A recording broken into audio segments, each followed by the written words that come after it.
Telugu Desam party జాతీయ అధ్యక్షులు శ్రీ నారా చంద్రబాబు నాయుడు గారికి మరియు జాతీయ ప్రధాన కార్యదర్శి నారా లోకేష్ బాబు గారికి, రాష్ట్ర అధ్యక్షులు అచ్చెన్నాయుడు గారికి నా శిరస్సు వంచి పాదవందనం తెలియజేసుకుంటా ఉన్నానండి. అదేవిధంగా రంపచోడవరం నియోజకవర్గ ఎక్స్ఎమ్మెల్యేలు అయినటువంటి వందల రాజేశ్వరి గారికి, చిన్నం బాబు రమేష్ గారికి, సీతంశెట్టి వెంకటేశ్వర గారికి నా హృదయపూర్వక నమస్కారాలు తెలియజేస్తా ఉన్నానండి. అదేవిధంగా 11 మండలాల పార్టీ ప్రెసిడెంట్లకి, పార్టీ ఇతర కార్యకర్తలకు మరియు నాయకులందరూ కూడా నా శిరస్సు వంచి పాదవందనం తెలియజేసుకుంటా ఉన్నాను. అంతేకాదు రంపచోడవరం నియోజకవర్గ ప్రజలందరూ కూడా పేరు పేరున కృతజ్ఞత తెలియజేసుకుంటా ఉన్నానండి. ఉమ్మడి అభ్యర్థిగా తెలుగుదేశం, జనసేన, బీజేపీ కూటమిలో ఉమ్మడి అభ్యర్థిగా నన్ను ఎమ్మెల్యేగా శ్రీ నారా చంద్రబాబు నాయుడుగా ప్రకటించడం జరిగింది. ఇది నాకు చాలా సంతోషంగా అనిపిస్తా ఉంది. నేను ఒక గిరిజన మహిళను, నిరుపేద మధ్యతరగతి కుటుంబానికి చెందినటువంటి మహిళను. నేను BA BEd చదువుకున్నానండి. నేను 8 సంవత్సరాలు ఒక అంగన్వాడీ కార్యకర్తగా పనిచేశాను. అధికార పార్టీ అయినటువంటి వైసీపీ ఎమ్మెల్సీ అనంతబాబు వేధింపుల వల్ల నా ఉద్యోగానికి నేను రాజీనామా చేసి నా భర్తతో పాటు నేను కూడా పార్టీ కార్యక్రమంలో తెలుగుదేశానికి సేవలు అందిస్తూ ఉన్నానండి. ఈ క్రమంలో నేను కూడా ఈ 11 మండలాల్లో రంపచోడవరం నియోజకవర్గానికి నా వంతు నేను సేవ చేయాలి, నేను నా యొక్క నియోజకవర్గాన్ని ఒక ఆదర్శవంతమైనటువంటి నియోజకవర్గంగా మార్చాలన్న ఉద్దేశంతో నేను కూడా అప్లికేషన్ పెట్టాను.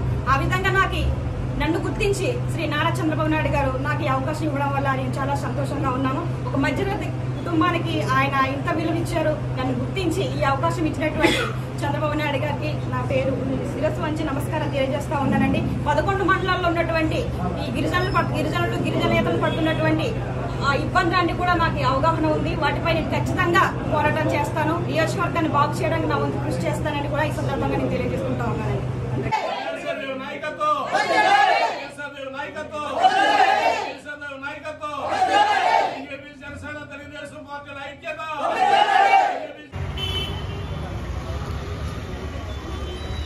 భాస్కర్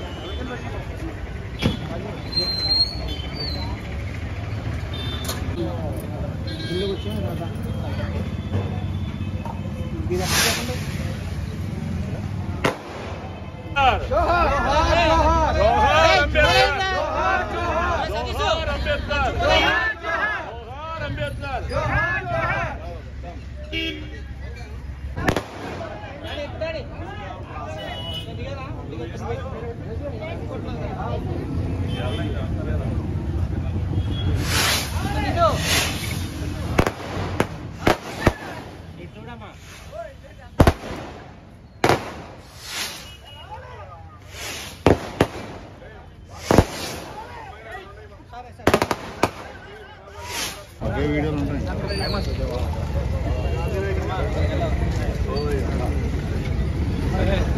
ఏదో